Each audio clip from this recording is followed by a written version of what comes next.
There's that one person you know, and maybe it's even you yourself, whose day is always packed, like from morning till night, with meetings, errand, one phone call after the other, or one small fire to put out after the other. And then by evening, they're already exhausted. And when you ask them how their day went, they'll be like, today was mad. Like, I don't even have time to rest at all today. And then you nod to it because that sounds like someone who is really working hard. You know, like someone who is really going somewhere. But when you ask the same person, where exactly is all of this actually taking you? Now watch how quietly it suddenly gets. Today, I want to show you why being busy is not the same as being on your way somewhere. And why some of the busiest people you know have not actually moved one step forward in years. Before we go into it, this is Under the Surface, where we talk about the choices, the pressures, and the behaviors shaping everyday life. I'm Olamide, and today I want to look into why business can quietly cover up for the fact that we don't actually know where we are going. You see, there's that one person you know, and maybe it's even you yourself, whose schedule is always full with meetings, errands, like tasks, side projects back to back from morning till night. And then when you ask them, where exactly is all of this actually building toward? Then the answer gets vague really quickly. They'll be like, there's just a lot going on right now and I'm just trying to stay on top of things. And always true somehow, no matter which year you ask. But when you look at it, from outside it can look like ambition, but from close up, it can look like motion for its own sake. Like someone who is rearranging the furniture in a house that they probably haven't even decided whether they're going to live in. And the way I see it, business is actually one of the most socially acceptable ways to avoid a hard question, which is, what am I actually trying to build? And you see, there are a few specific reasons as to why business can end up standing in for direction, and they are worth naming very clearly.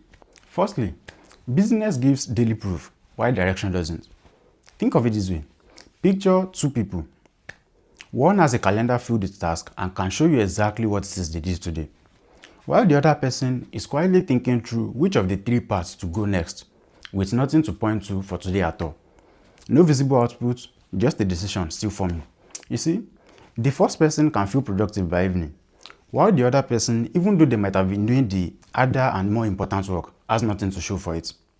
So business wins the daily comparison, even when it's not winning the long game. Then secondly, business protects against a other kind of stillness.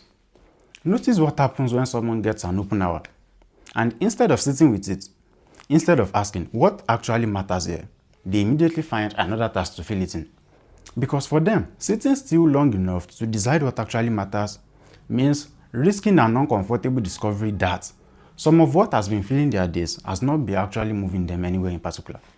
And thirdly, because there's status in it. Think of how often "I'm so busy" gets said almost proudly in response to a simple "how are you?" You see, in most of our circles, business reads as importance. A full calendar signals that you matter, that people need you, or that you are in demand. And that status doesn't actually ask whether the business is pointed at anything. It just needs to look full. And then there's also the fact that business lets urgency stand in for importance. An email arrives, it feels urgent, then it gets answered immediately. A small errand comes up, it feels urgent, so it gets attended to almost immediately. But there's that one project, the one that could actually move things forward. The one with no pressing deadline today. It keeps getting pushed to later, simply because it doesn't announce itself as urgent, even though it's the only thing on the list that's actually important. So you see, even a full day of urgent things can still be a day where nothing important happened at all. And last but not the least, business can be a substitute for control.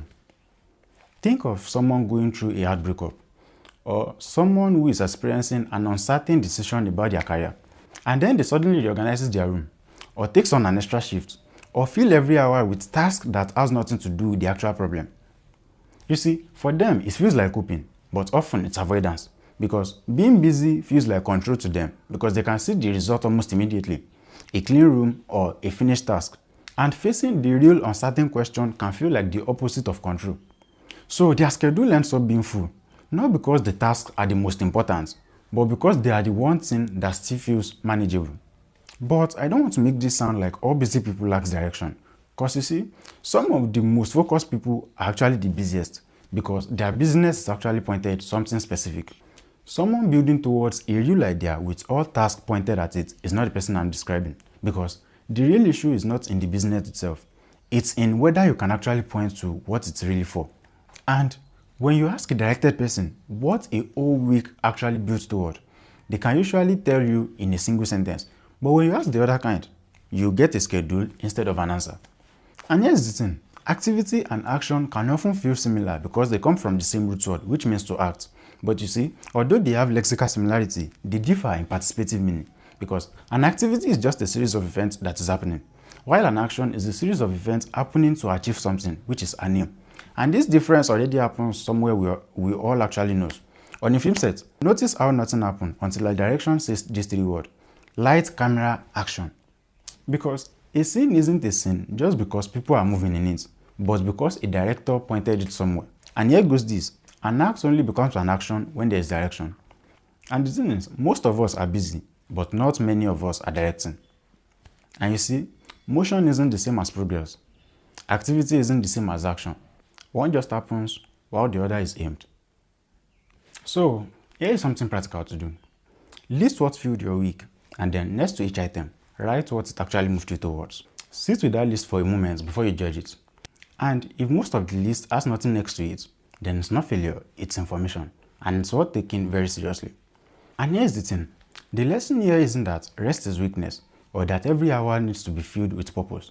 It's that being in motion isn't always proof that you are going anywhere. So, if you listed what filled your week, how much of it was actually moving you forward? Well, if the list came up short, you don't have to blow your whole schedule tonight. Just pick 1 hour this week and put it into that one thing that actually matters, not the loudest. And you see, 1 hour is enough to start proving that patterns can change. Once again, I'm Olamide, and this is Under the Surface. Thank you for watching.